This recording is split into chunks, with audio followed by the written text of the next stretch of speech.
صباح الفل، صباح الخير، صباح السعادة، صباح الهنا. بصوا يا حبايبي، انتوا الأول وحشتوني. أنا بشكركم على دعمكم ليا للقناة بتاعتي الجديدة، وبقول لكم شكرا إن انتوا دعمتوني وبتدعموني وهتدعموني. نتكلم بقى في الموضوع التاني. نعم ربنا عليك إن انت مش كفاية إن انت تبقى مخلف ولاد وبنات. ممكن ربنا يرزقك بولاد ناس تانية يبقوا ولادك وبناتك. عندي بنتين، بنت عاقلة قوي قوي قوي، حتى أنا سميتها العاقلة، وبنت كلها جدعانة ما شاء الله، وطاقة تديك إحساس إنها أمك وأبوك وأخوك وأختك. بنت اسمها هدى، بنت اسمها عفاف. ربنا يحفظهم لي. هم بناتي اللي أنا ما خلفتهمش، هم ميزان العقل وميزان المحبة والقلب والعاطفة عندي.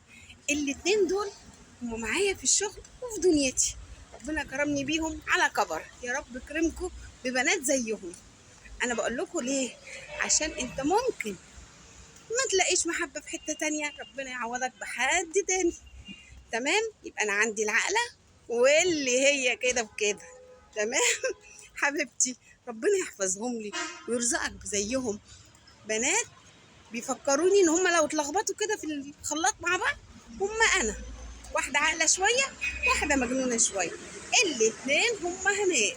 المهم ان هم حبايبي. يا رب احفظهم وخليهم لي وارزقك بزيهم في دنيتك وحياتك. والسلام عليكم ورحمة الله وبركاته.